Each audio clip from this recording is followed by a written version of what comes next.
शामली के कैराना पहुंचे उत्तर प्रदेश सरकार में मुख्यमंत्री योगी आदित्यनाथ ने जनपद को 617.70 करोड़ रुपए की लागत वाली 90 विकास परियोजनाओं की सौगात दी। जी हां, उत्तर प्रदेश के शामली जिले के कैराना पहुंचे मुख्यमंत्री योगी आदित्यनाथ ने जनपद को 617.70 करोड़ रुपए की 90 विकास परियोजनाओं की सौगात दी।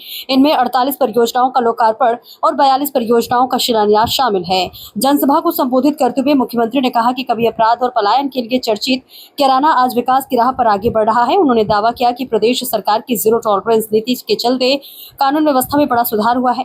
मुख्यमंत्री ने समाजवादी पार्टी और कांग्रेस पर निशाना साधते हुए उन पर जाति और क्षेत्र के नाम पर लोगों को बांटने तथा विकास में बाधा डालने का आरोप लगाया। उन्होंने कहा कि सरकार आस्था का सम्मान करती है और कांवड़ यात्रा को शांतिपूर्ण ढंग से संपन्न कराने के लिए पूरी तरह प्रतिबद्ध है। साथ ही हुड़दंग करने वालों के खिलाफ सख्त कार्रवाई की चेतावनी भी दी। शामली अंबाला एक्सप्रेसवे और गोरखपुर शामली एक्सप्रेसवे का संगम, त्रिवेणी का संगम बन चुका है। एक्सप्रेसवे का ये इंफ्रास्ट्रक्चर याद करना, यहां की युवा पीढ़ी की ऊर्जा का उपयोग अगर सकारात्मक दिशा में किया गया, आने वाले समय में यह इंफ्रास्ट्रक्चर और सुरक्षा का बेहतर माहौल हमारे शामली को एनसीआर के सबसे धनी और सबसे समृद्ध जनपदों में खड़ा करके रख देगा। याद करिए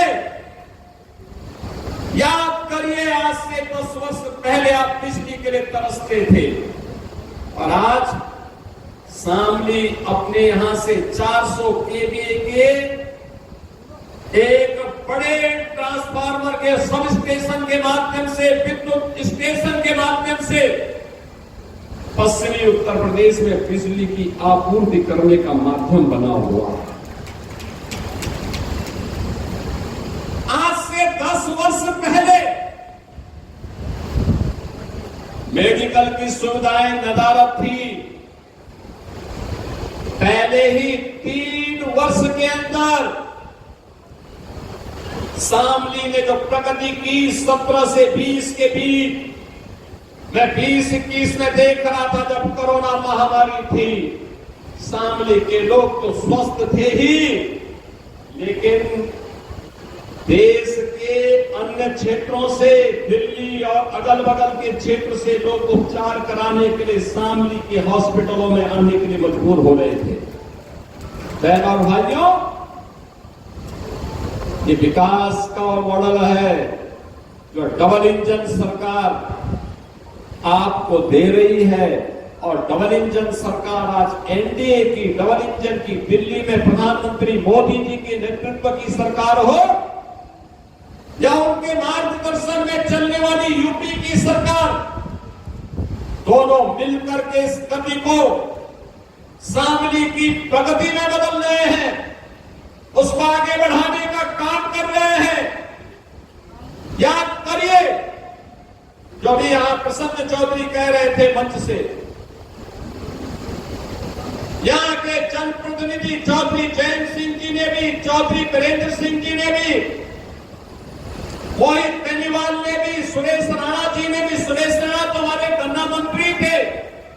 आज जो भी हमारे सामने चीनी मिलों की चलती हुई स्थिति है, उसमें जो सुधार है, यह स्वतंत्र भारत के इतिहास में चौधरी चरण सिंह जी के बाद अगर उस चीनी मिलों के पुनरुद्धार का बीड़ा किसी ने उठाया है तो इसी माटी के सपूत से सुरेश राणा ने 2017 में उठाई थी। और बहन और भाइयों, आज उसका परिणाम है 122 चीनी मिलें चल रही हैं। और जब मेरे सामने प्रस्ताव आया कि गन्ना किसानों के गन्ना मूल्य का भुगतान समय पे हो, उसकी व्यवस्था तो कराई गई, लेकिन ये हुआ कि दाम भी बढ़ जाता तो अच्छा होता। हमने सीधे उसको 400 रुपए कुंटल किया है। 400 रुपए कुंटल आज के दिन पे हमारे अन्नदाता किसानों को मिल रहा है।